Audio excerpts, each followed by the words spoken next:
By 1974, Ronnie Lane had left the Faces and was living with wife-to-be Kate in a farm on the Welsh borders with 2 children, a selection of livestock and no experience whatsoever of day-to-day farming. His new band, Slim Chance, was on the up and up and was enjoying some modest chart success. So he decided the next logical move was to take his show on the road. He would tour the country and in a big top present a rock and roll circus to be called the Passing Show.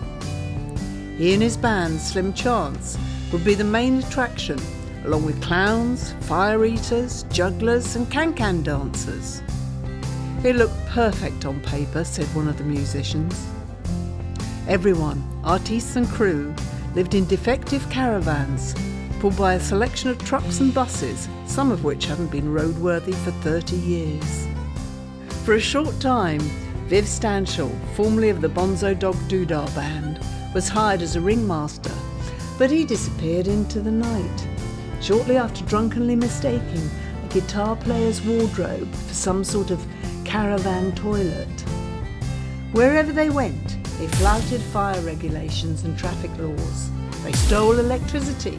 Living conditions were primitive, the facilities insanitary, the food basic, the wages low. A sax player, having had enough, stole away, leaving a note, "Goodbye, cruel circus, I'm off to join the world."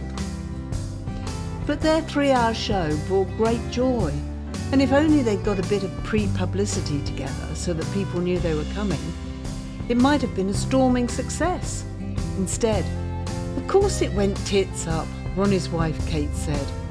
But I was glad it did, added to the fun. And all the money that Ronnie had made with the Faces, big money, American money, had gone.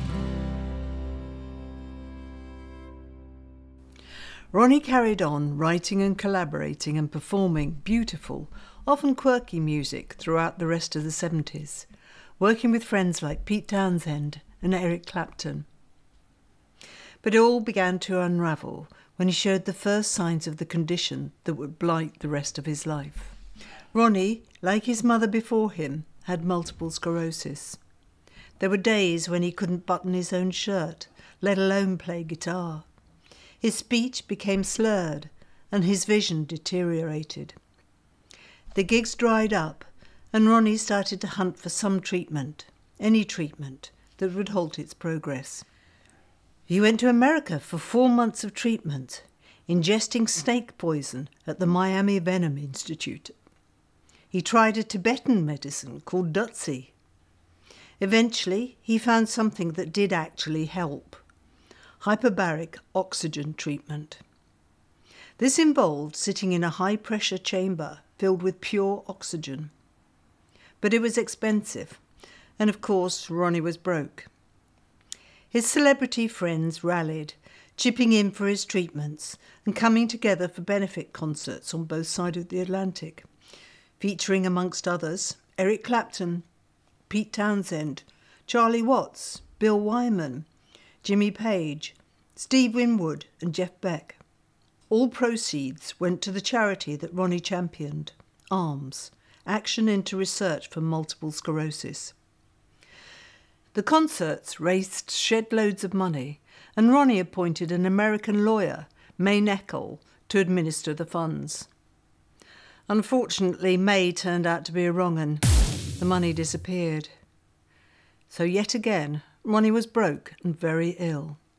He moved to Austin, Texas, a town with a vibrant music scene, where he became part of the community. Though there were days where he could barely hold a microphone, he kept performing, singing and writing for as long as he could. Gradually, his energy drained away. With his third wife, Susan, he moved to a tiny town called Trinidad, Colorado, in the shadow of the Rocky Mountains. And it was there that he died. He was buried in his favourite cowboy shirt. "I have no fear of dying," he said. "I've seen more in my life than many people see in 3 of theirs. I've taken chances, and that's what it's all about." And for the full story, read Any More for Any More, out on the 17th of August 2023.